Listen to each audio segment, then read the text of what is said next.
X-Men Days of Future Past probably saved every other X-Men movie or Marvel movie that's going to be made by Fox from here on out. Because the time travel thing not only worked with it was actually part of a storyline, but it let them erase a lot of what bad happened in X-Men 3. Now, if you don't remember X-Men 3, lucky you. Lucky you. But they killed off Cyclops. They killed off Jean. They killed off Professor Xavier. Mostly. They took away Magneto's powers. They took away Mystique's powers. They pretty much took away everybody's powers, pretty much. And yeah, it was pretty horrendous. The only thing good that came out of that movie was when the Juggernaut was like stuck in the ground, and he was like, "Don't you know who I am? I'm the Juggernaut, bitch." He did do that. No, he didn't even talk, though, I don't think. They should have had him talking the whole time. Well, it was like a good actor, too, that was playing Juggernaut, so I didn't understand why they didn't. Yeah, there you go. Like, they took away all his personality. Now, granted, Juggernaut, you don't usually think personality with Juggernaut. Think he's the anti-personality guy, but still, like, they're just like, he's there. Yeah. They also made him a mutant. He's not supposed to be a mutant. That's true. He finds, like, a gem or something that gives him all his powers. Yeah, he's and he hates a mutants. Small guy. Yeah. Well, that's why he because Xavier was a mutant. And that was the other thing. Xavier never doesn't indicate any knowledge of the guy. Mm-hmm. It's like, you're not just my stepbrother. Never met him before in my life. We don't need to worry about that. All right, so again, X-Men 3 ruined the whole franchise. And so when they brought First Class up, they were like, hey, how do we get around all the horrible stuff that happened in X-Men 3? Oh, let's just start it in the 60s. So they did really well. Now, there's really a planned trilogy for this. X-Men First Class was the first one. Days of Future Past was the second. And X-Men Apocalypse is going to be the third and final bit of this trilogy. I think mostly because Jennifer Lawrence, Michael Fassbender, James McAvoy, and the guy who plays Beast, those guys only signed on for 3 movies. So they're kind of thinking that it's going to go a little bit of a different direction. But recently they've been talking about they're going to start casting for a young Cyclops, a young Jean Grey, and a young Storm. So pretty cool, you know. Too bad Halle Berry's not going to be able to play that role, but yeah, and they kind of gypped her in Days of Future Past. That was my only gripe. They kind of gypped her in a lot of those movies. Honestly, for the caliber of an actress that Halle Berry is, and for the role she played, because Storm is not a small role in X-Men traditionally. She's one of the leaders.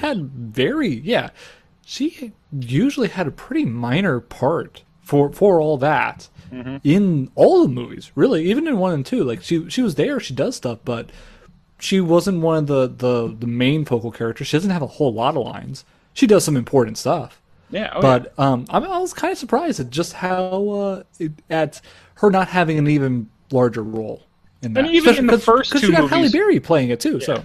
Well, even in the first 2 movies, they didn't quite give Cyclops his due as the leader of the X-Men, as the strategist, as, you know, okay, Professor X sends him on the mission, and then Cyclops kind of makes the battle plan up. They didn't quite give him the respect, because they were kind of trying to focus on Wolverine, it seemed like, with those movies, which I don't blame them too much. Wolverine is one of my favorite characters. Cyclops did get a little bit more attention, but you're right. They showed him as not even really as mature and as strong a leader as he usually shows himself to be. They played up a little bit more his rivalry over Jean with Wolverine and things like that. But yeah, they kind of see him as like the opposite of the love interest in the movie instead of the leader of this group of mutants. I mean, because like I said, Professor X finds the mission, sends them out, and Cyclops kind of develops the battle strategy for when they get out there. So. I'm hoping that in this X-Men Apocalypse, they're going to kind of give them back that role, the traditional roles that they're set in. And, it's nice because hopefully we won't have to go through the stupid Dark Phoenix saga like they messed up in X-Men 3. But in X-Men Apocalypse, they're saying that there are also going to be some new additions to the X-Men team. Now, these are rumored, but it looks like Psylocke is going to make an appearance because Bryan Singer and the writer, I can't remember his name right now, both said that Psylocke was one of their favorite characters, and I think she's one of the most favored fan characters that doesn't really pop up as much. She wasn't in the cartoon, and that's kind of surprising. But everyone was in, and she wasn't in any of the cartoons or in the main cartoons. She wasn't like a main. She was in. I believe she made some appearances in the cartoon, the '90s cartoon. but she wasn't a main X-Men, which Yeah, a because lot of people everyone really seems to liked. show up at some point in that, Yeah. but not necessarily for very long. Wasn't one of the main characters. But like a telekinetic ninja who can like throw like has like Gambit powers too. It's pretty cool. But some of the new additions, so Psylocke, I guarantee we're going to see an Archangel appearance. Return. Well, he was in X-Men 3, but again, we're pretending like X-Men 3 didn't happen, and they can kind of do that because they did the time traveling, which changes the timeline. Yeah. But he's already in the universe. We know that Archangel's around somewhere. Yeah. So. Yeah, and he plays a really big part as being the leader of the Four Horsemen of the Apocalypse, which Apocalypse kind of takes these mutants, twists them a little bit, and sends them out there. Looks like we might see Cable. They were rumoring that because he also has a big part in the Apocalypse saga. He fights Apocalypse in the future and then comes back to help him fight him in the past. So hopefully we'll see him pop up there. And it looks like Gambit is going to be making a return. That's another fan favorite that, I mean, one of my favorites too, that hasn't shown up. Other than he was in the Wolverine movie for a little bit. Yeah, not enough though. Yeah. And I don't even know how much you really count the Wolverine movie at this point. I try not to count it too much either because that was pretty bad too. There was two back-to-back really bad movies. Origins and X-Men 3 were just like, what are you doing?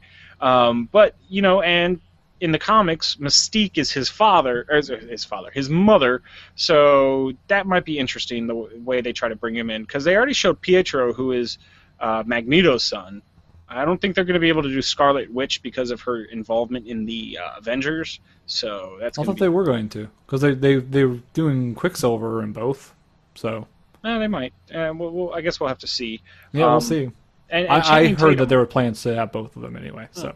Well, Channing Tatum is almost locked up to be that role, so that looks like good signs that we'll see a Gambit.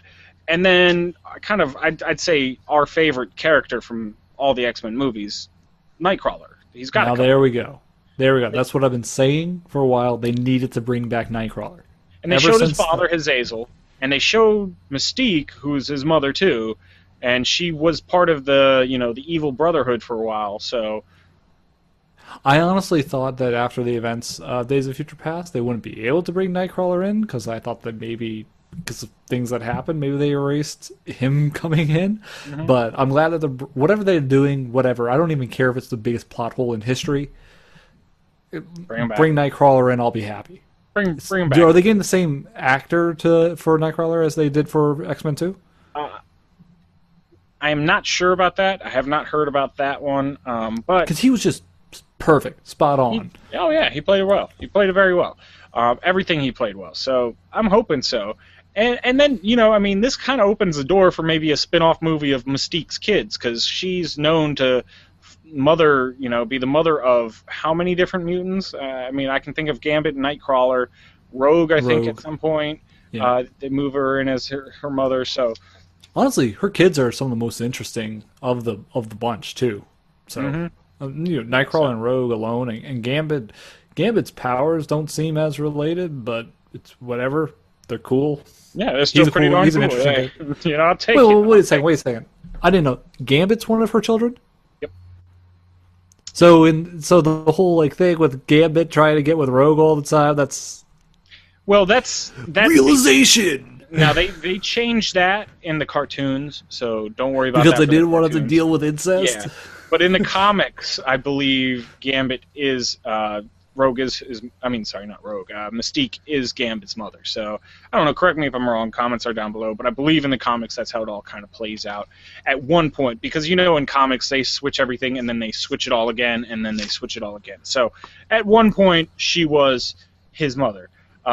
Whether or not that holds true forever, I don't know. But so that looks pretty cool. And then we have another X-Men project. So May of 2016 is when we're going to see X-Men Apocalypse. Then apparently July 13th of 2018 they have another X-Men film going to be slated for that time. So who knows what's going to happen there. But we do know the Deadpool movie is coming. So if they want to introduce Deadpool if Cable into the Deadpool series, that might be cool, and then open the door for him to go over to X-Men Apocalypse. Because if you didn't know, there is a whole comic series. I believe there's about 50 volumes of it, of a Cable and Deadpool comics. It's called Cable and Deadpool. So those two. those two run around together. Something happens to them in the first comic, and they get teleported somewhere, and their DNA gets crossed. So whenever one of them teleports after that, the other one shows up at the same place or something like that. So they go on to be their kind of, and both of those are cool characters because they're not bad guys necessarily, but they're not necessarily good guys. Cable is a little more of a good guy, I'd say, than Deadpool, but neither one of them. They're kind of like the anti-heroes, so you can kind of throw them in there and have a good time with them. But yeah, so look at all the beautiful possibilities that has become just from having one movie where you travel back in time and erase all the other ones. So, and if you noticed, at the end of Days of Future Past, they did still keep some of the same elements. Stryker still got Wolverine, to give him adamantium and all that stuff, and they still do. They're like, okay, this is what we're going to keep, so remember this from those two, but forget everything about Jean Grey and killing Cyclops and turning into Dark Phoenix. That's why they showed her, in the new school. So, yep. Yeah. But I don't know. Yeah, Let us I know what you approve. think. Yeah, I approve too. Let us know what you think. Is there any other cool things that might spin off of this? Should they just erase X-Men 3, or yeah? If you say no, I don't know. I lead people into these comments what I want them to tell me, but tell me whatever you want. To let me know what your thoughts. Any other characters that you think should really show up in the next couple movies, or that deserve their own standalone movies? Hit us up. Comments down below. Of course, at Where's My Face on Twitter, Where's My Face at gmail.com, Where's My Face.com, Facebook and Google+. Always good ways to get a hold of us.